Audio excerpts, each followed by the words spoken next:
Estamos terminando la enseñanza relacionada con el crecimiento de nuestra vida y todo lo que nosotros somos en Cristo, de nuestra transformación de gloria en gloria.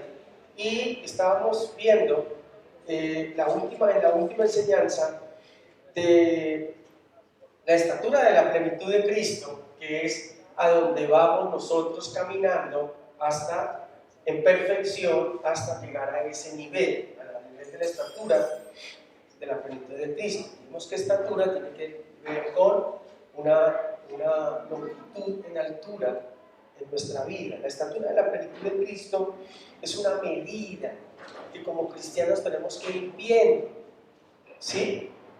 Nosotros todo en la vida lo medimos, ¿sí? Medimos el crecimiento de nuestros hijos y tenemos por ahí en una pared la rayita para recordar que iba creciendo, ¿cierto?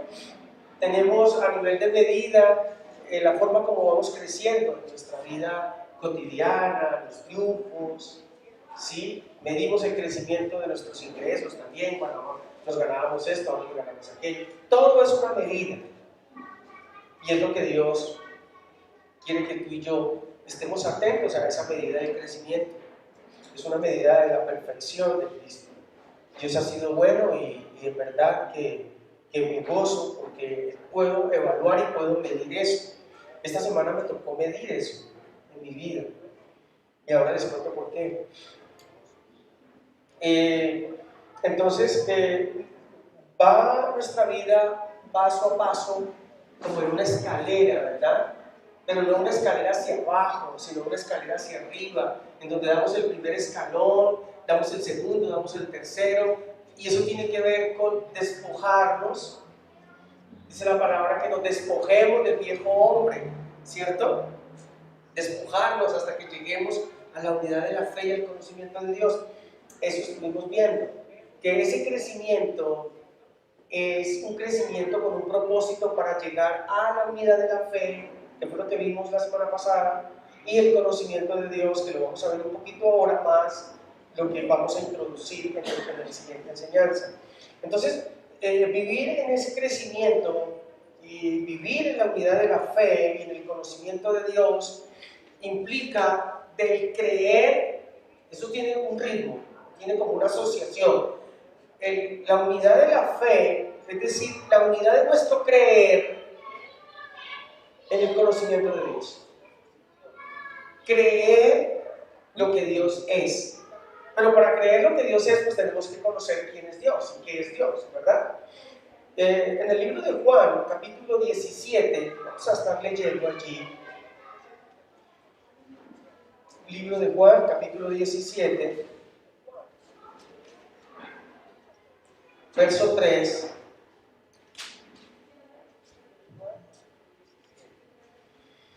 Dice, y esta es la vida eterna, que te conozcan a ti, el único Dios verdadero, y a Jesucristo, a quien has enviado. ¿Cierto? Esta es la vida eterna. ¿Cuál es la vida eterna? Que te conozcan a ti. Lo vimos ahora en la cena. La vida eterna es en nuestro espíritu. Bueno, ya va a haber una transformación del cuerpo.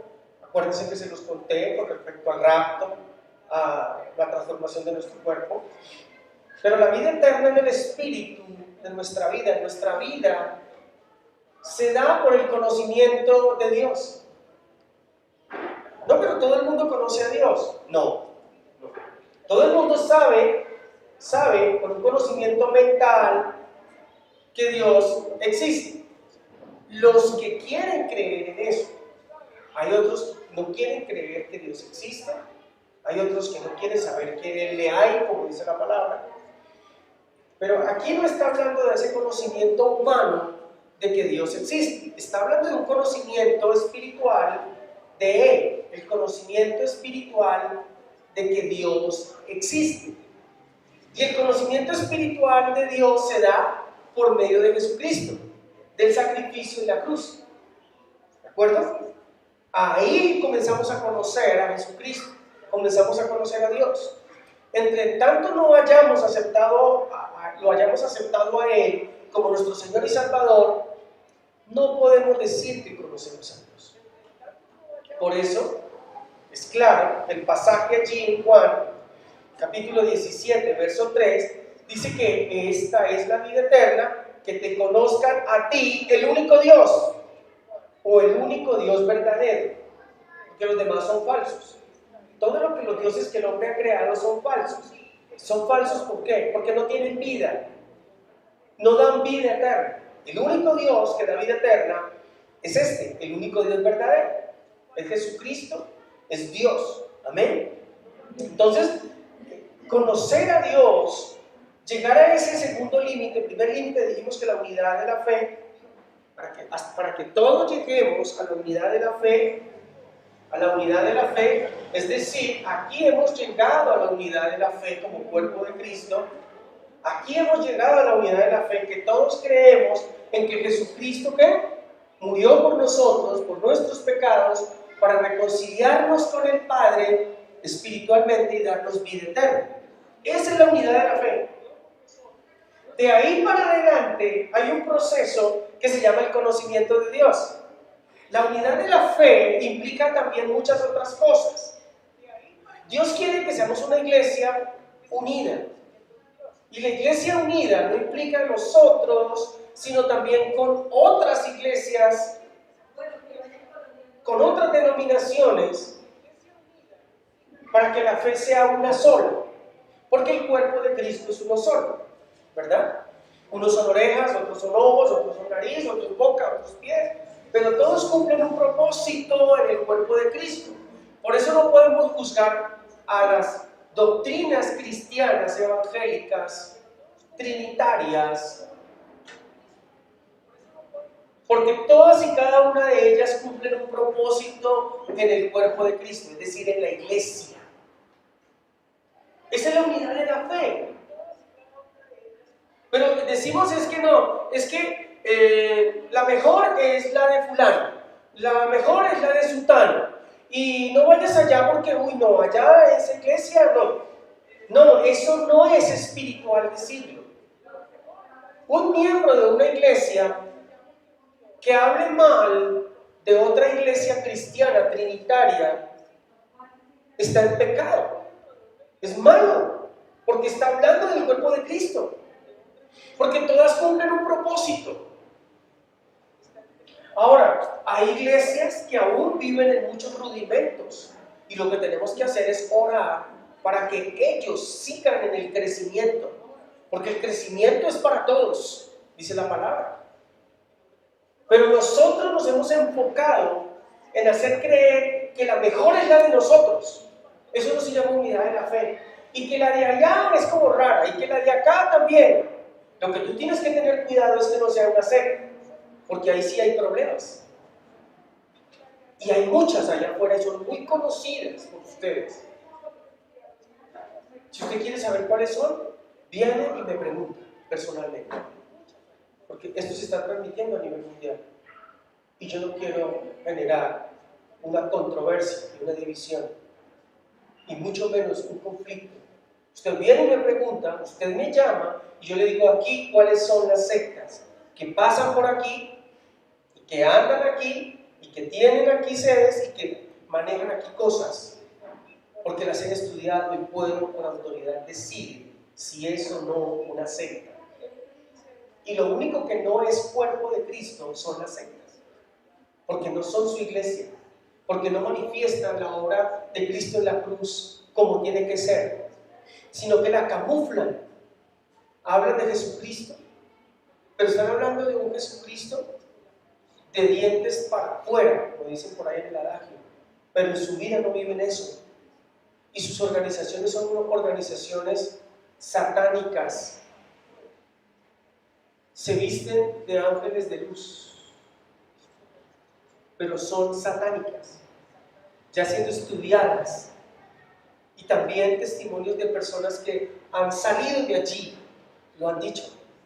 Entonces, es importante que en la unidad de la fe entendamos que la unidad de la fe se da por el conocimiento de Dios, de Jesucristo el Señor.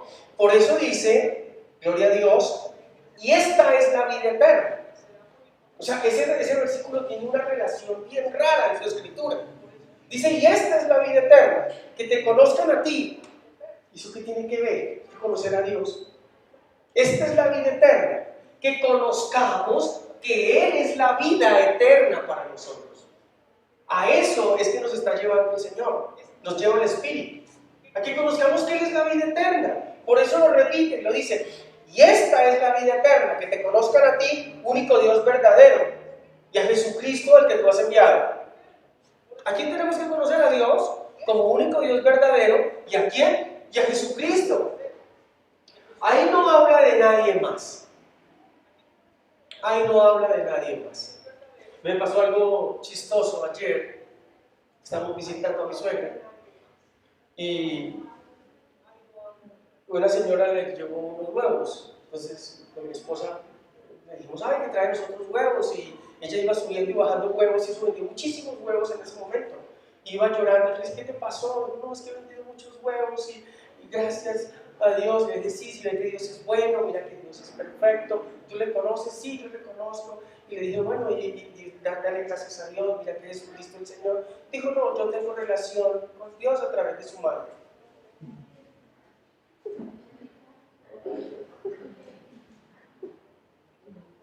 Le dice, entonces me dijo, y después hablamos que voy a llamar. Yo le dije a mi suegra, cuando vuelva, dígale. Cuando vuelva con huevos, dígale, aproveche contándole la plata, que se demore un poquito porque ella no se dejaba hablar de los cristianos. Entendí eso por el Señor. Dígale que la única relación con el Padre la tiene a través de Jesucristo, dice la palabra. No hay otro, ¿qué? Mediador ante Dios y los hombres, sino Jesucristo. No alcancé a decírselo, no se dejó, salió espantado. Pero sí, conociendo la verdad, conociendo a Dios, tú te enfocas en eso. Te enfocas en que la unidad de la fe se establece allí.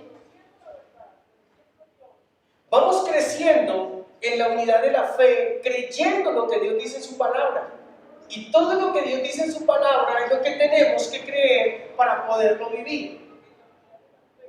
Conocer a Dios por medio de su palabra es lo mejor, es un manual de vida la palabra. Pero si no la leemos, no lo podemos conocer. Porque el Espíritu Santo actúa sobre la palabra. El Espíritu Santo no actúa sobre los dichos de nuestra boca, actúa sobre los dichos de la boca de Dios. ¿De acuerdo? Es importante que tú y yo lo miremos de esa manera. El crecimiento de la unidad de la fe implica que nuestra vida se desarrolle en la creencia de Jesucristo y de Dios. Amén. Pero para creer en ellos necesitamos conocerle. Por eso dice que te conozcan a ti. Que te conozcan a ti. ¿Cómo conocemos a Dios? Por medio del Espíritu Santo. La palabra dice que Él, el Espíritu Santo de Dios, el Paracletos en griego, significa el ayudador, el consolador, es el que nos guía a toda verdad. El único que nos puede llevar al conocimiento de Dios es su Espíritu, el Espíritu Santo. Por eso hablar de conocer a Dios, y que yo conozco a Dios, va muy implícito y muy ligado a la vida del Espíritu. Y un cristiano que no tenga vida de Espíritu permanente, pues tiene dificultades en conocer a Dios. Y por eso cualquier cosa le sirve, cualquier cosa lo asusta. ¿Sí? El martes fui a llevar a mi esposa a Bogotá, a su trabajo, el martes o el jueves, no me acuerdo ya. Creo que fue el martes. No, fue el jueves. Y íbamos y de pronto, digo, la verdad, yo conduzco bien. Les digo para que no vayan a pensar, yo conduzco bien. Sí, bien rápido. Bien. No, bien. Lo normal. ¿Quién va a conducir rápido si las señales de tránsito dicen 60, máximo 80? Entonces, ¿quién puede conducir más rápido? ¿Sí? O sea, conducir después de ahí ya es violar, ¿sí?, las normas. Y hice el pare, venía un señor pasando con un bastón, lo dejé pasar, vi que empecé a entrar, el señor que venía era en el andén, en la esquina, paró porque yo iba a empezar a pasar, yo ya estaba parado, yo iba a arrancar, el otro señor cuando yo empecé a arrancar iba en una moto, paró, pero de atrás de ellos salió otra moto y se me pegó contra el carro. Casi que destruye medio carro. Y cayó, se golpeó, me rompió el panorámico, rompió la farola, rompió el guardabarro, pegó durísimo. Y cuando se levantó me abrió la puerta porque me iba a pegar. Y eso gritaba y me decía cosas. Yo por la puerta le dije, él era como blanco, bonito. Yo le dije, negro. Yo le dije, negro, tranquilícese, no se preocupe, la vida está bien. Se siente bien, llamamos una ambulancia, que no, eso se arregla. Los carros quedaron en la moto, quedó ahí, el carro quedó atravesado. Y él empezó a decirme cosas. Y mi señora, que algún tiempo me conoció de una manera, ¿sí?, y sabe mi agilidad de cinta negra. ¿En serio? ¿Usted no sabe quién soy yo?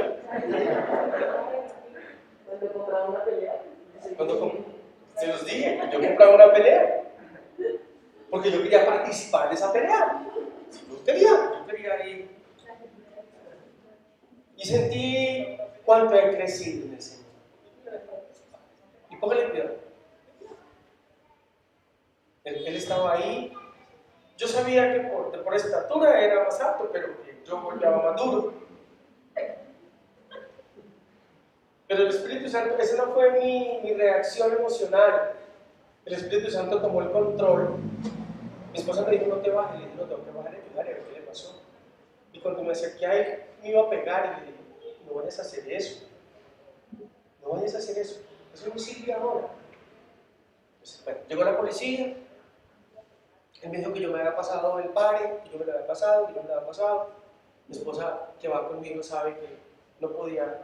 Donde me lo pase, atropello al señor que iba con el bastón. Yo sabía la verdad y estaba tranquilo.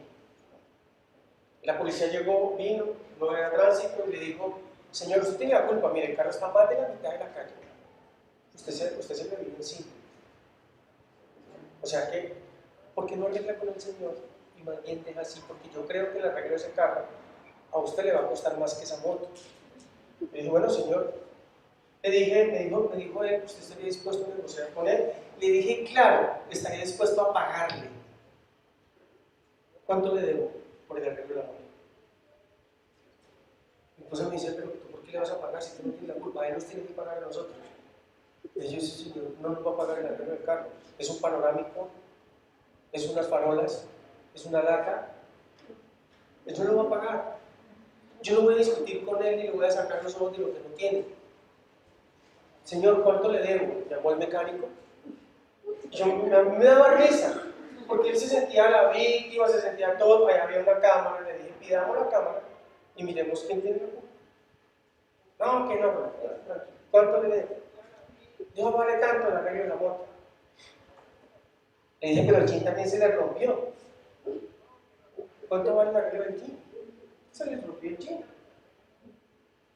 Y mire, aquí el cosito de acá, mire cómo está.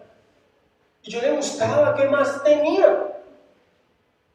Ya llegó el mecánico, miró y dijo, vale tanto. Le dije, deme una rebajita. Me dijo, no puedo, mire que me duele la pierna. Le dije, pues revísesela porque no sé. Dijo, no, es como maltrato, ya, tranquilo. Entonces le dije, mire, no se preocupe. Me dijo, mire, si no tienen plata aquí, dígame dónde voy, me dijo. Le dije, no se preocupe. No, yo soy hijo de Dios, yo soy cristiano. Y yo te voy a pagar, lo que sea, yo te lo pago.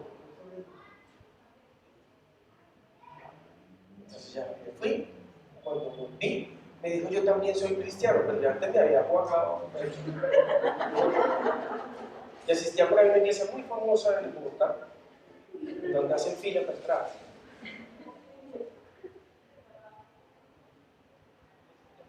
Yo le dije, ay, qué bueno, qué bendición. Nunca le dije, uy, usted como cristiano, uy, no. Le dije, ay, qué bendición. Entonces le pasé la plata, porque no le pedí más rebaja. Le pasé el dinero y lo llamé y le dije, negro. Yo a todo el mundo le digo negro. Mi señora me pone bravísimo porque le digo negro.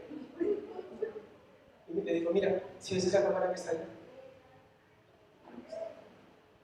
pídela y ve quién tuvo la culpa.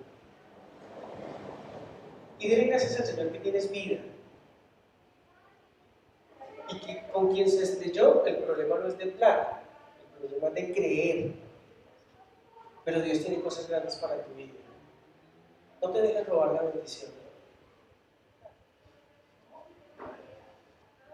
Y si supieran después lo que pasó, es que te pueden arreglar el carro. Porque no me dio nada por el arreglo del carro. No, pues sí.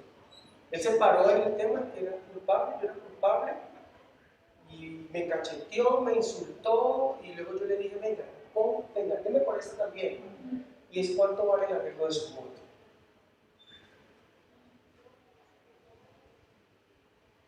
Yo nunca me había conocido eso. Yo no sabía que yo era eso. Entonces me fui a la medida, a la regla del espíritu, y me medí, y le dije, subí una raya. ¿Sí? Porque ya no quiero pelear con la gente en la calle. Ya no quiero comprar peleas. Ya. Y me cuesta, y me costó. Y yo le decía al Señor, Satanás, me quitó lo de pagar el arreglo de paga. Me lo quitó, Satanás lo quitó. Yo quiero que tú me lo restablezcas 100 veces. Y con 100 veces pago 6 meses el arreglo de ella. ¿Estás midiendo tu caminar? Mide tu caminar en la medida, sé consciente, porque eso te edifica a ti y edifica a los demás. Porque uno se da muy duro, como cristiano se da muy duro. No, yo ya no cambio, no, yo sigo siendo el mismo. No, yo ni para qué voy a eso si yo sé que me van a sacar la piedra y voy a eso a echar chispas. ¿Sí? Pero cuando tú le dices al Espíritu que le guíe a la verdad, que te permita conocerle a Él, toda tu vida va tomando otro sentido. Usted sabe que el lugar en donde más hablo es aquí. Y a esta hora, pregúntele a mi hija, yo ya no hablo. La palabra dice que el que mucho habla, mucho erra. Tremendo, ¿no? Y fuera de eso, que también se vuelve altivo. Entonces yo he decidido que otros hablen. Y si me dicen, ¿usted qué opina? Yo opino. Si no, no opino. Y todo el mundo me dice, ¿qué le pasa? ¿Qué te pasa? Te vemos raro. ¿Qué te pasa? Yo nada. ¿Y qué me puede pasar? Es que ya casi no hablas. Yo le fin, mano, porque hablaba mucho de la mano porque no hablo. No, el mundo está loco. Pero yo sigo en la posición y en la construcción de mi vida, de gloria en gloria, a la estatura de la plenitud de Cristo. ¿De acuerdo? Porque allá es donde vamos a nuestro crecimiento. Eso es lo que tenemos que dejar que se desligue de nosotros. La palabra dice que estamos unidos a la vid. Nosotros somos los pámpanos. ¿Saben qué es un pámpano? ¿Sí saben qué es un pámpano? Es el bastaguito de la rama cuando comienza a salir del árbol. Porque una rama ya es la grande y la chamisita que va saliendo, ese es el pámpano. Pero la palabra dice que pámpano que no da fruto es que cortado. ¿Y qué pámpano no da fruto? Pues una chamisa seca, una ramita seca. Cuando ustedes salgan al campo, vayan a la finca, comparen las ilustraciones de Jesús con la palabra y con lo que ven. Pues yo simplemente me acuerdo, pues en mi casa, en la finca, ya se cortaron para cultivar otras cosas, habían mangos, naranjas, árboles, muchos, de naranjas, cocos, guayabas, y yo sí veía que mi papá cogía el machete, que él cogía el machete, ponía las botas, se ponía un sombrero, y así nos vestía a nosotros, y nos decía, camine, le vamos a dar una vuelta a la finca. Y con el machete, el de él le da una rula grande y la de nosotros le da una rula chica. Un machete. Y yo veía que él iba cortándole ramas secas y como podaba, cortaba, limpiaba. ¿Saben qué dice la palabra? Que al pámpano que da fruto, ¿qué pasa? Juan 15. Lo limpia para que dé más fruto.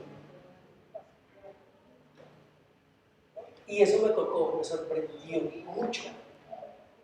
Me sorprendió mucho. Al pámpano que da fruto, al pámpano que da fruto, lo limpia para que ¿qué? ¿Para qué? Para que lleve más fruto. Para que lleve más fruto. Es decir, que cada vez que somos limpiados de las cosas que hacíamos del pasado y hoy seguimos siendo limpiados, porque aquí tal vez yo, su pastor, soy el único que se rabietea, soy el único que se enoja, soy el único que a veces dice palabras maldicientes, porque yo a veces digo, es que son buenos para nada. Eso es una palabra maldiciente, no una grosería. Aunque yo no digo esa palabra, ¿cierto? Nunca le he dicho. Buenos para nada. Pero a veces se salen palabras de ese tipo, no groseras. Y qué bueno que el Señor va cortando y va podando, va limpiando. Porque de pronto yo vengo a dar un fruto y vengo a mostrarme, y en el momento que estoy dando el fruto, en el momento que vengo a servir o a visitar o a llevar algo o hacemos una actividad, de pronto me pongo bravo. Eso es limpiar el fruto. Porque muchas veces le servimos a la gente de mala gana. Eso hay que ser limpiado. No le sirvas. ¿Cierto? Porque a veces decimos que amamos al prójimo, pero lo amamos mal. Eso debe ser limpiado. Y me gusta esa palabra porque eso me permite entender cada día que aun cuando estoy dando el fruto, ¿qué pasa? Y todo aquel que lleva fruto lo limpiará. Ahora, cuando usted está en la agricultura, cuando está en el campo, mire, ¿cuántos saben cómo se cultiva el algodón? ¿Saben cómo se cultiva el algodón? ¿Saben cómo se cultiva el arroz? ¿Saben? Porque es una clase de agricultura. Ustedes son como citadinos, ¿no? Entonces el algodón pasa a una máquina sembrándolo, pero siembra muchas matas. Y sembrar muchas matas no es bueno porque se ahogan y se mueren. Entonces hay que dejar una mata cada tantos metros o cada tantos centímetros, ¿cierto? ¿Cierto, Hernando? ¿Estamos hablando? Eso. Es decir, que el surco hay que ir y quitarle las demás matas y maleza para que la matica crezca y dé buen fruto. Es una mata buena, pero hay que limpiarla. Al café le tienen que quitar las pepas que están dañadas. El fruto dañado lo quitan, ¿para qué? Para que no crezca ahí, ¿qué? Ahí crecen hongos, bichos, que pueden dañar la mata y el fruto. Uy, es que Dios es tan perfecto y lo que la comparación del Señor Jesucristo es tan hermosa. ¿Sí? ¿Qué es conocer a Dios? ¿Qué significa que vamos a la estatura de la plenitud de Cristo en la unidad de la fe y en el conocimiento de Dios, que son los dos límites que tenemos que llegar. La unidad de la fe, que llegará a la estatura de la plenitud de Cristo cuando Cristo venga por su iglesia, pero que entre tanto tenemos que tener buena armonía. Por aquí vino el sábado unos pastores que querían confraternizar con nosotros. Y yo le decía a la hermana que me tomó la tarjeta, claro, yo también confraternizo. Claro, usted tiene que decirme quién cree y cómo no cree para yo poder confraternizar, ¿cierto? Porque yo tengo que saber en quién cree. No, aquí todos creemos en Jesucristo, ¿y usted qué cree? Que yo tengo que portarme bien para ser salvo. Ah, bueno, ahí sí la confraternidad está perdiendo un poquito como de afinidad. Porque yo no voy a ir a discutir con ellos un dogma o una moral. No voy a ser llamado a confrontar una verdad que la tengo. Gloria a Dios, ¿no? Pero no seguro. Es que nadie tiene la verdad, no, yo sí. Porque tengo a Cristo en mi vida y su Espíritu que me guía a la verdad. ¿De acuerdo? Amén. Bien, entonces, conocer a Dios es tener la vida eterna, ¿cierto? Conocer su naturaleza de vida y no de muerte. Romanos capítulo 3, verso 11, nos habla de esa naturaleza de muerte de los que no le han conocido a Él. Pero tú y yo no tenemos esa naturaleza de muerte, tenemos una naturaleza de vida. ¿De acuerdo? Romanos capítulo 3, verso 11, en adelante. Es que es largo el versículo. Vamos a leerlo un poquito. Es importante que cada día podamos entender qué es acercarnos a Dios, qué es conocer a Dios y qué es vivir lo que Dios quiere que nosotros vivamos. Vivir en la vida de Dios es importante. Desde el versículo 9 del capítulo 3 dice, no hay justo. Dice, ¿qué pues? ¿Somos nosotros mejores que ellos en ninguna manera? Pues ya hemos acusado a judíos y a gentiles, que todos están bajo pecado. Como está escrito, no hay justo ni aun uno, no hay quien entienda, no hay quien busque a Dios. ¿Sí? ¿Están captando? Todos se desviaron, a una se hicieron inútiles, y no hay quien haga lo bueno, no hay ni siquiera uno. Sepulcro abierto es su garganta, con su lengua engaña, veneno de espíritu, hay debajo de sus labios, su boca está llena de maldición y de amargura. Sus pies se apresuraron para derramar sangre, quebranto y desventura hay en sus caminos, y no conocieron camino de paz. No hay temor de Dios delante de sus ojos, pero sabemos que todo lo que la ley dice, lo dice a los que están bajo la ley, para que toda boca se cierre y todo el mundo quede debajo del juicio de Dios. Nosotros hoy estamos bajo la gracia del Señor Jesucristo. ¿Qué debemos conocer de Dios? Que hay una obra de Él, su gracia, su misericordia por nosotros, que es Jesucristo, para salir de esta condición de no hay justo. El capítulo 3, verso 9, en el título dice no hay justo. No hay justo. Los que están en el mundo no son justos. ¿Quiénes son los justos? Nosotros somos justos. Él nos hizo justos. Espiritualmente, en nuestro espíritu, vivimos la justicia de Dios y somos justos porque Él es justo. Su justicia se nos cuenta a nosotros en nuestro creer por justicia. La justicia de Dios en nosotros, el creer en lo que Dios hizo en la cruz, se nos cuenta por justos, por justicia. Amén. Entonces, conocer su naturaleza de vida y no de muerte, de que no estamos muertos en nuestros pecados y delitos, sino que estamos en vida con Él por medio del Señor Jesucristo. También la consecuencia del pecado de la humanidad que genera la muerte de la persona. ¿De acuerdo? Entonces, están muertos en sus pecados y delitos y eso se los separa de Dios. ¿Qué significa? Que para nosotros poder estar unidos a Dios, tenemos que haber muerto a nuestros pecados y nuestros delitos. Y eso fue lo que Cristo hizo en la cruz Y esa es nuestra identidad con Él, en su muerte, en nuestros pecados y nuestros delitos. Entonces, ¿quién es Dios? ¿Quién es Jesús? ¿Y quién es su Espíritu? Esto que conocemos como la Trinidad. Palabra que no está en la Biblia. La palabra Trinidad no se encuentra en la Biblia. ¿De acuerdo? Pero teológicamente se le dio ese nombre. Ellos son la deidad, el Padre, el Hijo y el Espíritu. En ellos creemos. Dios como el Señor de la tierra, del universo, de todo lo que hay, el que lo formó todo, en Jesucristo su Hijo.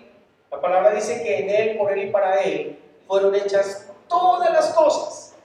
En Él, o sea, en Cristo fue hecho el universo, la tierra, y tú y yo, ¿cierto? En Cristo, por Cristo, o sea, Cristo mismo lo hizo en Él y lo hizo para Él. O sea que de Cristo somos y a Él pertenecemos. O sea, nada dejó fuera que se le escapara. Así nos hizo en el original, en el Edén. Pero como el hombre cayó y se apartó de Dios, el plan redentor de Dios fue Jesucristo. Es enviar a su Hijo a pagar el precio del pecado que tú y yo no podíamos pagar, para la reconciliación espiritual con Dios nuevamente. Eso es maravilloso. Entonces, Dios envía a su Hijo Jesucristo, dice la palabra. Entonces, Dios Padre, Dios Hijo y Dios Espíritu. El Padre obró, el Hijo obró y hoy obra el Espíritu Santo, que son el mismo Dios. Maravilloso, ¿verdad?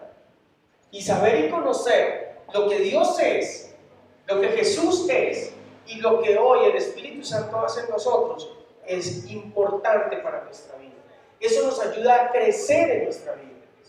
¿Qué hace eso? ¿Qué hizo Jesucristo por nosotros? Nos dio vida para reconciliarnos con el Padre nuevamente. ¿Qué hace el Espíritu Santo? Que es el que hoy está en usted, en mi vida, dentro de mi vida. Todos los que hemos aceptado a Jesucristo, su Espíritu viene y mora en nosotros. Somos templo, morada del Espíritu de Dios. ¿Y dónde está el Espíritu de Dios? Allí hay libertad. Y todo aquel que es guiado por el Espíritu de Dios es guiado a la verdad. O sea que tú tienes la verdad, yo tengo la verdad, somos guiados a la verdad, a Cristo. ¿A dónde guía el Espíritu Santo? Al conocimiento de Dios por medio de la palabra y de Él mismo. Nada de lo que ocurre en su vida es una casualidad. Nada de lo que pasa en su vida es algo de la suerte. Para ti y para mí, no vivimos por suerte, tampoco vivimos por casualidad. Usted no está aquí por casualidad. Usted está aquí porque el Espíritu Santo de Dios lo guió para estar aquí. Usted conoce hoy del Señor porque el Señor tuvo misericordia suya, porque el Señor le amó primero, para que usted hoy le ame y hoy esté aquí y sea hija o hijo de Dios. Entonces, ¿qué tienes que conocer de Dios? Que Él es el Padre y que Él tiene hijos. ¿Qué tienes que conocer de eso? Que no todos la humanidad, no toda la humanidad es hija de Dios. No todos son hijos de Dios. Son hijos de Dios solamente aquellos que le han recibido. Porque todo aquel que le recibió, le fue hecho hijo de Dios, dice la palabra.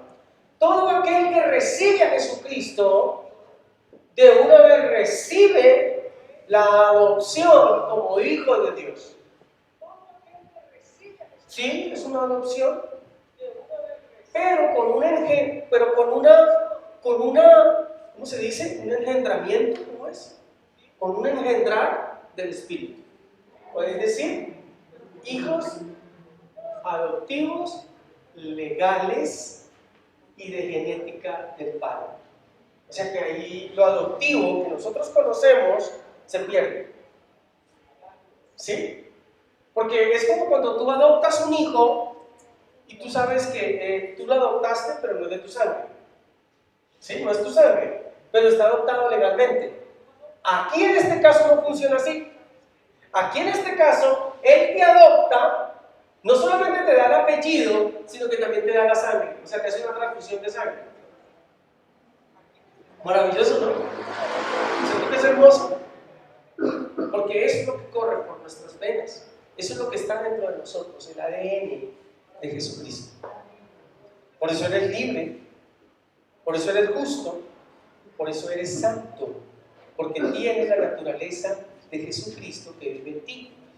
No eres santo porque te portes bien, ni porque hagas milagros, ni porque vistas de cierta manera, o porque eres el pastor. Eres santo porque la naturaleza de Dios, que es santa, por medio de su Espíritu, hoy vive en ti. Eso es conocer a Dios. Por eso creemos en que Él lo hizo todo por nosotros, creemos en que su vida está en nosotros y que hoy le damos gracias a Dios porque aun cuando tenemos fallas y cometemos pecado, la palabra dice que abogado tenemos ante Dios el Padre, a Jesucristo el Señor. Y que si confesamos nuestros pecados, Él es fiel y justo para perdonarnos y que limpiarnos, decía la palabra de David en Juan 17, y limpiarnos de toda maldad. Nuestro fruto va siendo limpiado. ¿Por qué? Porque todavía hay una moral, un alma que es bastante complicada, que nos lleva a hacer cosas que a veces no tenemos que hacer, que nos invita a pecar. O sea, la carne. Tengo una enseñanza muy buena que quiero compartirla más adelante cuando termine esto, y tiene que ver por qué todavía hacemos ese tipo de cosas, porque todavía como que la carne tira, porque a toda hora la carne quiere ser complacida. ¿Usted sabe por qué? Porque la carne a toda hora quiere ser complacida. El gusto de la carne. A los que les gusta la carne, no, eso es otra cosa. ¿Cierto que la carne es muy rica, cierto que sí? La carne es buena, asada, sudada, en bistec, a caballo. Pues ahí dice que en bistec a caballo, ¿no? Gloria a Dios. Pero Dios es bueno y en su inmenso amor nos permite llegar a este nivel. Y finalmente, en el último cuarto, 10 minutos, 5 minutos,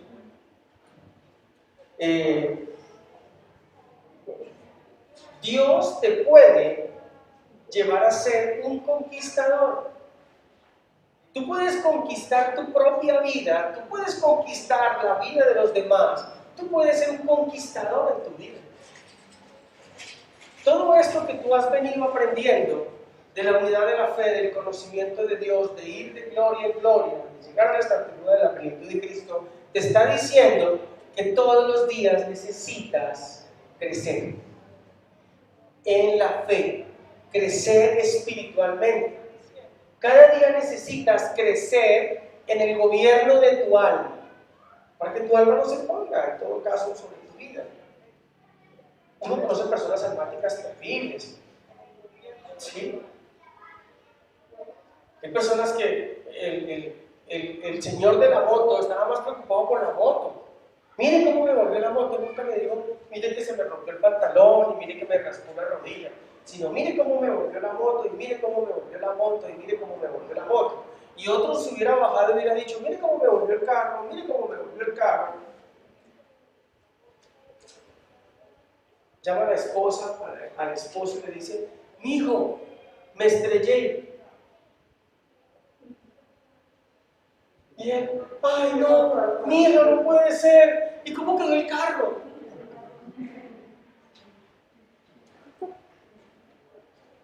Perdón, estamos aquí. No pasa.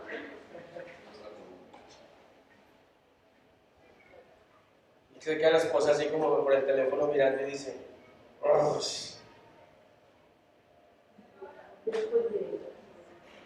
Esa es la respuesta, dice la esposa, yo estoy bien, hijo, gracias. Ah, bueno. ¿Y el carro se golpeó mucho? Gloria a Dios. Marcos capítulo 3, vamos a leer dos citas y vamos a concluir. Marcos capítulo 3, verso 13. Mira que el Señor Jesucristo nos dio un poder, nos dio el poder, escuchen, nos dio el poder. Y ese poder que nos dio, lo dio hasta sobre nuestra propia vida. Nosotros queremos usar el poder sobre los demás, pero sobre nuestra propia vida no queremos usar el poder. El poder de reprender al enemigo, de reprender al diablo, la palabra dice: resistid al diablo y él huirá de vosotros. Y no es porque el diablo se le venga encima con unos cachos y a darle carbazos, cocotazos y a darle pellizcos y mordiscos y usted tiene que sacarlo corriendo y resistirlo porque hola, quieto. No, es porque él usa tus emociones para darte palizas.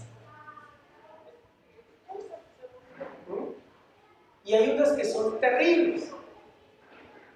Pero tú y yo podemos ser conquistadores de nuestra propia vida, porque el poder que el Señor nos entregó es grande. Dice que después subió al monte y llamó así a los que Él quiso, y vinieron a Él. Y estableció 12. El Señor Jesucristo llamó a los que Él quiso, a los discípulos que Él quiso. Habían hartos en el monte y dijo: Steven, ¿sí? Así. Y bueno, yo voy a llamar a Steven, a Vidal, a Estercita, a Clarín. Bueno, ya vemos también a Noel, vemos también a Sandrita, a quien Él quiso. Y dice que así los hizo subir y estuvieron con Él, y estableció 12, sus discípulos, para que estuviesen con Él y para enviarlos a predicar. Es decir, 12 para discipularlos y luego para que fueran apóstoles de Él. Apóstoles es ir y predicar en la palabra y abrir y conquistar y ganar almas. Amén. Dice que el Señor nos dio ese poder sobre los enfermos para echar fuera demonios, y nosotros como hijos de Dios podemos hacer todas las cosas que Él dijo que podíamos hacer. Se llama poder y autoridad. Veníamos hablando antes de qué es lo que impide que nosotros no podamos usar el poder y la autoridad de Dios. Pues ¿qué es lo que impide? Pues todo lo que acabamos de ver. Primero nos creemos derrotados, nos creemos fracasados, ¿sí? Si usted se pone a mirar las noticias, anoche estábamos hablando con mi esposa y mis hijas, y estábamos viendo las noticias, y que robaron a fulano, y que robaron a perano, no vuelvo a salir. No voy a salir más. Porque tengo miedo a que me roben. Entonces voy a vender el carro. No sé qué voy a comer porque no puedo salir a trabajar. Porque me pueden robar. ¿Sí? ¿Qué es lo que tengo que hacer? La palabra dice que los hijos de las tinieblas son más astutos que los hijos de la luz. ¿Saben por qué? Porque mientras ellos están planificando y planeando todo lo que van a hacer, nosotros no somos conscientes de que la palabra dice que en el mundo tendremos aflicciones, de que Satanás anda como león rugiente buscando a quien devorar, sino que somos tan confiados, tan distraídos, tan deschavetados, que seguimos caminando en el mundo como si el que gobernara el mundo fuera Dios. La palabra dice que Satanás es el señor de este mundo. Entonces, ¿yo qué hago? ¿Qué hago? No, imagínense, ya no puedo salir bien vestido, claro, me toca salir mal vestido. Ya no puedo salir en carro porque si no dicen que tengo plata, entonces ahora voy a salir a pie. Y entonces ahora voy a ir descalzo porque me van a robar las zapatillas, porque esos tenis me costaron tanta plata. Entonces ahora no voy a poder vivir porque me llené de temor. Y mi vida llena de temor, yo ya no soy más que vencedor, yo ya no soy un conquistador, ya Filipenses 4:13 se quedó por allá, metido yo no sé dónde. ¿Qué dice Filipenses 4:13? Todo lo puedo en Cristo. Él dice que ¿qué? Que todo tú lo todo es en Cristo, que es el que te da las fuerzas.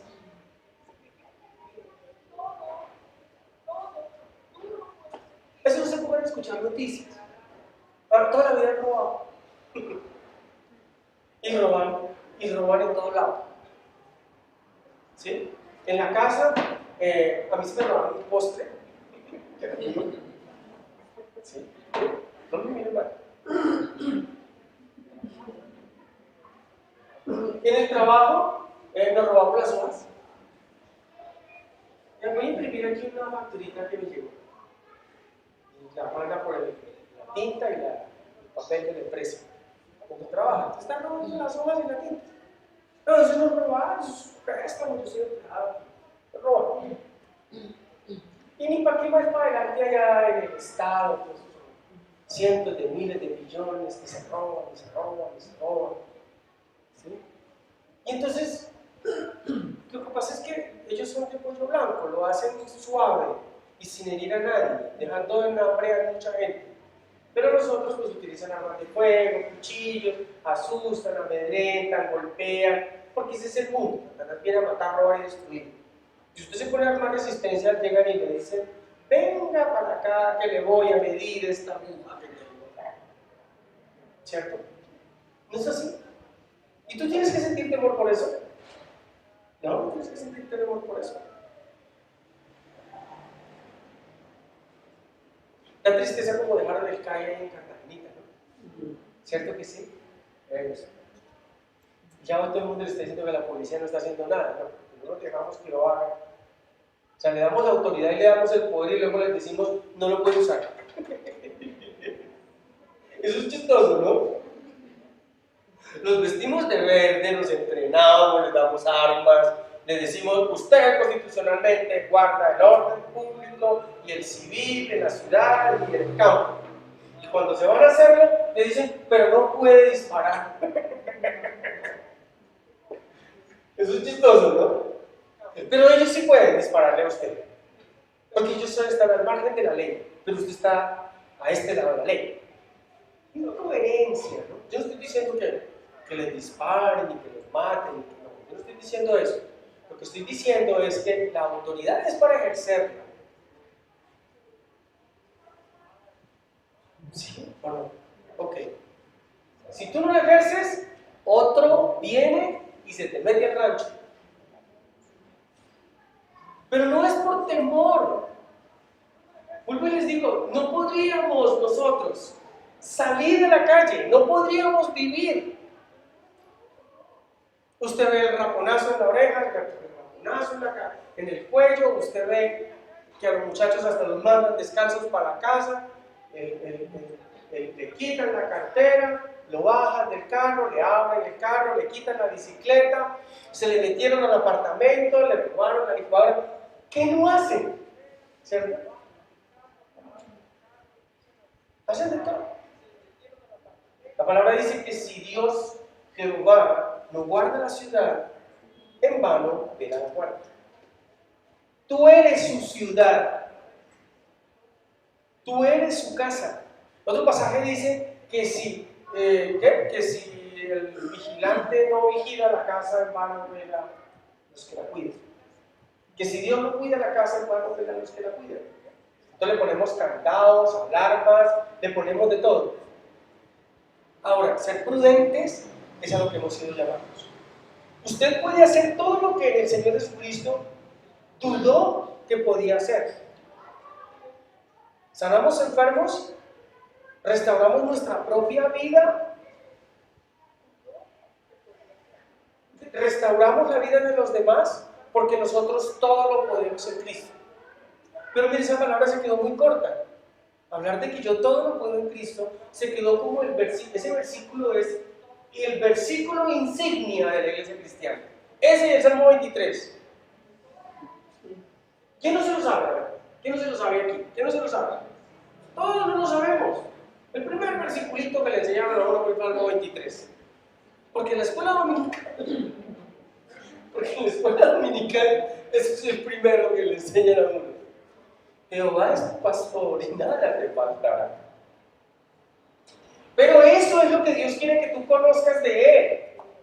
Pero ¿cómo lo conoces? Si Dios dice, no, pon el Salmo 23. Es que, créame, que más que un versiculito, es la esencia de Dios para ti, para que la pongas por obra, para que seas más que vencedor, para que puedas conquistar lo inconquistable. Jehová es mi pastor.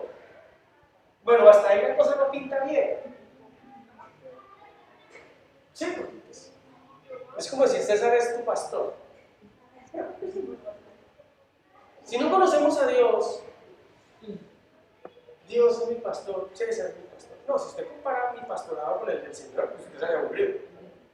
¿Sí o no? No somos pastores, somos predicadores de la palabra. Porque pastorear es, bueno, que les dije, cuidar la patica partida. Y eso uno no lo hace. Ya uno no cuida esa patica partida. Y con todo el perdón y el amor, el Señor, ayúdame a ser un buen pastor. Entonces, Él es mi pastor, pero me gusta esta parte. La primera me da duro a mí. Porque no soy el buen pastor que Jesús es. Pero la segunda le da duro a ustedes. Nada me faltará. ¿Usted cree que nada me faltará? Porque aquí está hablando de una conjugación del verbo futuro. Pero yo podría decir que Jesús es mi pastor y nada me falta. En el hebreo antiguo hay muchas conjugaciones del verbo que por escritura y por fonética se van en tiempo futuro. Yo estuve estudiando eso. Me puse a estudiar por qué muchas cosas de la palabra hablan de futuro. Y lo que está hablando es de una deidad en un presente perfecto, que es el gran yo soy, pero que en él pasado, presente y futuro es la misma cosa. Entonces ya quedé más perdido, pero bueno. Nada me faltará implica que todo lo que tú necesitas lo tienes. ¿A quién le falta seguridad? ¿Alguien se siente como con temor porque lo roben o porque algo pase? ¿Sí? ¿O por el COVID? ¿Hay alguno que sientas temor? Mire, nada te faltará. No te faltará la protección de Dios. No te faltará la seguridad de Dios. No te faltará la salud de Dios. No te faltará. Entonces, ¿por qué no usas la palabra? Porque tú puedes ser un conquistador de tu vida usando la palabra. ¿Por qué te falta? ¿Por qué te falta? Si el Señor es tu pastor, ¿qué te falta? ¿Cierto que nos falta paz? Sí, nos falta paz. Porque salir a la calle con zozobra. ¿Sí? No, me voy a guardar la billetera aquí. Es que de ahí no me la puedo sacar. Primero me tienen que matar. Así es el mundo. Satanás vino a matar, robar y destruir. Si usted se la mete acá, lo matan. Déjensela aquí afuera para que no lo maten. Pero es que no es eso, es la prudencia. Se bajó un compañero del trabajo, llegó y dijo, no, pues es que me robaron, yo te traía la billetera, no, aquí atrás, es que me queda apretado, no, yo papaya. ¿Usted supiera cómo le robaron el celular a mi señora hace 15 días? Eso estuvo chistoso, ¿no? Hace 15 días le robaron el celular, hace 8 días se estrelló el carro y dirá, uy, pastor, usted anda en la mano. Está salado. Yo sí me di cuenta que después de que caí unos puntos de sal en el carro, estoy molestando, no es así, eso no funciona así. Me sentí privilegiado cargando esos puntos de sal en el carro, porque me sentí sabroso, porque el Señor, sazonado, ¿sí? Pero mire, aquí hay una sola palabra que usted se aprendió ese versículo desde que estaba chiquito. ¿Por qué no lo usa? Úselo. Nada es una palabra universal que no tiene relatividad. Nada es nada. Es decir, que todo está cubierto sobre esa protección, sobre ese suplir de parte de Dios. Pero estamos pensando mañana qué vamos a hacer, qué vamos a comer, qué vamos a ponernos. No, y eso es como está esa situación. Y es peligrosísimo, todo está peligroso. ¿Y ahora qué vamos a hacer? Entonces ve al Señor y dile, revélame tu protección. ¿Sí? Y se acuerdan cuando mi hija empezó de 16 años a ir a la universidad, porque el primer semestre de universidad era el último año escolar en el colegio. Yo les conté que es una bendición del Señor que ese año no lo pagamos, sino que lo pagó el colegio, en la universidad. Y dice, y solita, y yo empecé a ayudarla todos los días, y yo dije, no, esto no me lo aguanto más. Pues es que el Señor la guarda, la protege, las guarda, las protege. Ya los sábados se vienen solitas, en una flota, hasta acá, y vienen las dos, la pequeña y la grande. No, vienen más seguras cuando vienen conmigo y en mi carro, porque yo no me puedo estrellar, yo no me puedo matar, yo no me puedo volcar, yo no. Si yo estoy, ningún ladrón con tremenda así, hacha ni cuchillo y arma no me va a hacer nada. No. Les voy a contar las casas de los ladrones y los centros de operaciones de ellos están detrás de los CAI. Son estratégicos. Roban delante de ellos. ¿Por qué? Porque ellos son sagaces, son astutos. Dios nos ha dado bastante sabiduría para manejar las cosas. Nos ha dado prudencia para hacer las cosas. ¿Por qué no las hacemos así? ¿Por qué no usamos la palabra que tenemos? La palabra dice el Salmo 91. Miren, ahí, usted nunca lo ha leído. Ese también es de la vieja guardia, esos grandes versículos que la escuela dominical le mostraban a uno. ¿Quiere ver eso? Salmo 91. Mire esta. Estamos hablando de que usted puede ser un conquistador, pero claro, usted puede, pero no en sus fuerzas. Usted en sus fuerzas no puede conquistar bueno, sí, de pronto lo único que uno puede conquistar es una sardina por ahí, una chica. Porque el Señor no se mete, le dice, ¿qué quieres? Pero si tú le dices, yo quiero una esposa así, así, Él se la da. Y si a una mujer así, así, Él se la da. Pero en sus fuerzas usted sí puede conquistar a una chica. Dice, el que habita al abrigo del Altísimo. ¿Quién habita al abrigo del Altísimo? ¿Ustedes habitan al abrigo del Altísimo? ¿Sí? Gloria a Dios. Vamos a terminar con ese versículo. Quedamos a la mitad, pero no estamos corriendo, aquí no corremos. Aquí aprendemos de la palabra para que el Señor nos guíe. Miren, ¿quién habita el abrigo del Altísimo? Diga yo. Amén, gloria a Dios, yo también. ¿Sí? Usted y yo habitamos el abrigo del Altísimo, por lo tanto moramos bajo la sombra de ¿qué? No, pero no digo omnipotente porque eso suena como la Tercera Guerra Mundial. Mire, ¿sabe qué es omnipotente? Omnipotente es el que todo lo puede. Genial, ¿no? Usted habita bajo la sombra. Bueno, ahora, ¿qué es habitar bajo la sombra? ¿Usted sabe qué es un paraguas? Sí, ¿cierto que sí? Claro. ¿Y usted sabe que cuando hay sol, para qué se usa? El paraguas no solo se usa para la lluvia, también se usa para el sol. Es la sombra, es como el paraguas que no te deja solear, que no te deja mojar. La sombra del omnipotente, yo estuve estudiando sobre la sombra del omnipotente, habitar al abrigo del Altísimo.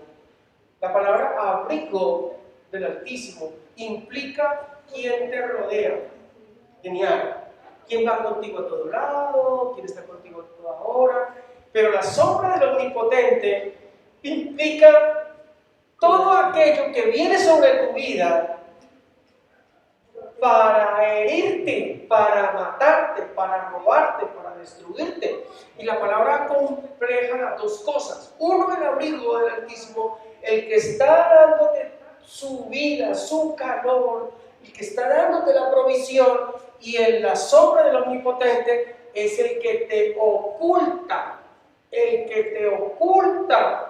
de todos los peligros, de todas las acechanzas del enemigo. Usted ha escuchado por ahí el testimonio de que una señora iba por una esquina y entonces ella pasó, vio unos señores que parecía que iban a robarla, pero no la robaron, y luego más adelante, después del otro día, escuchó que por ahí pasó otra señora, que la mataron, que la robaron, que le hicieron, y ella pasó por el mismo lado y conoció que eran las mismas personas, y que el ladrón dijo que lo único era que había visto que iban con ella dos personas más. ¿A usted nunca el Espíritu Santo lo ha hecho invisible? A mí sí.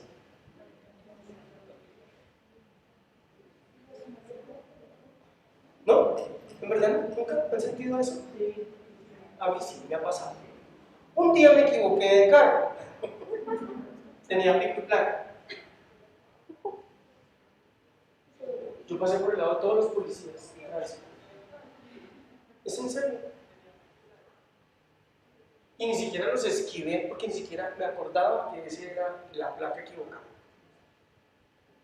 Y cuando llegué a un amigo, oiga, ¿y usted qué? Es que tiene licencia para no cumplir las normas. Le dije yo, ¿por qué está en pico y placa? Y, ¡oh! Y ahí fue cuando me salí debajo de la sombra del omnipotente. Cuando vivo mis fuerzas, me salgo debajo de la sombra del omnipotente. Cuando entro en razón de lo que el mundo es, me salgo debajo de la sombra del omnipotente.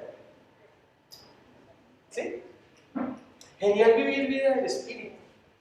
Yo siempre he dicho, no, el mundo no ofrece nada.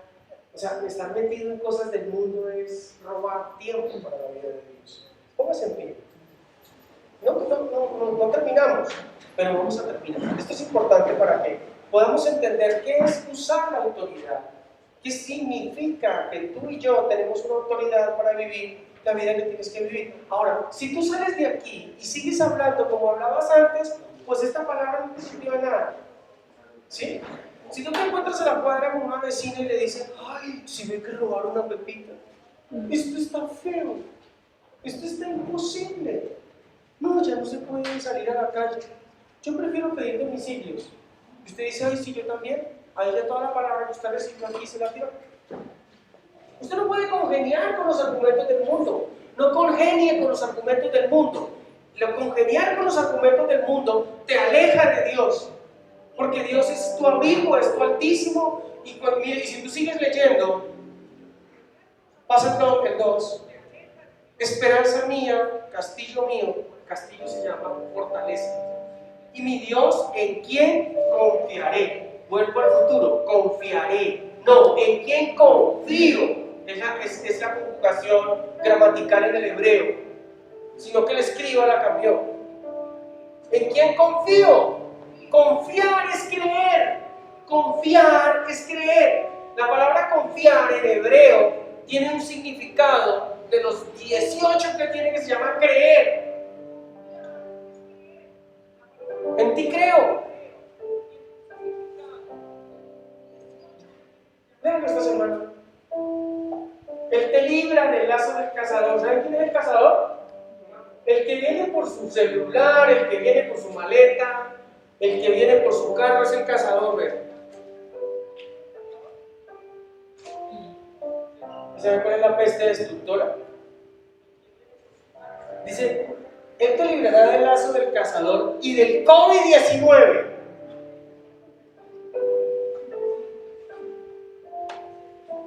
No, iglesia. No, es la vida de Dios en nosotros. Es entenderlo por la revelación del Espíritu. ¿Sí? Quien me cuida es el Señor. Recuerde que el que se vacuna para el Señor se vacuna, y el que no se vacuna para el Señor no se vacuna, y dele gracias a Dios. Vacúnese, ¿claro? Y dele gracias a Dios. O cuando tiene dolor de cabeza no se toma una pastilla. Sí, cierto que sí. Yo me tomo una pastilla. Sí, yo sí tomo una pastilla. Cuando me da, a veces yo digo, pero esto está, me molesta mucho, y no me molesta, me prendo al diablo, y como no se da, entonces le meto una pastilla. Yo me prendo el dolor de cabeza. Pero como de pronto ahí mi creer está como perturbado, me meto una pastilla. Pero con o sin, Él me librará. Él me libra. Y todo lo que venga, Él me libra. Me libra de todo mal. El Salmo 121 dice eso. Dice que alzaré mis ojos a los montes, ¿de dónde vendrá mi socorro? Mi socorro viene de Jehová, que hizo los cielos y la tierra. No dará tu pie al del panadero, ni se adormecerá el que te guarda. He aquí no se dormirá ni adormecerá el que guarda a Israel. Él es tu guardador. Él es tu sombra, tu mano derecha. El sol no te fatigará de día ni la luna de noche. Jehová te guardará de todo mal. Él guardará tu alma. Él guardará tu salida y tu entrada desde ahora y para siempre. De razón que no tengo miedo, ¿sabes? Es que de chiquito me los hicieron aprender. Levante sus manos al cielo.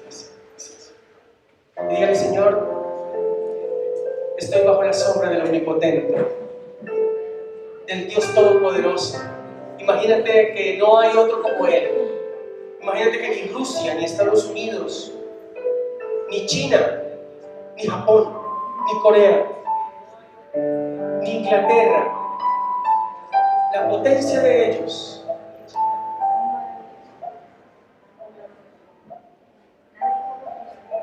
no está por encima de la potencia de nuestro Dios. ¿No te parece genial eso? ¿No te parece eso maravilloso? Que por más potencias que sean armamentistas o económicas o sociales, nuestro Dios es más poderoso y pertenecemos al reino de los cielos, a la familia de Dios. Gózate en el Señor, en esa palabra. Regocíjate en el Señor, porque Él es el Todopoderoso. Él es el gran yo soy. Él es el abrigo nuestro. Él es el abrigo del Altísimo.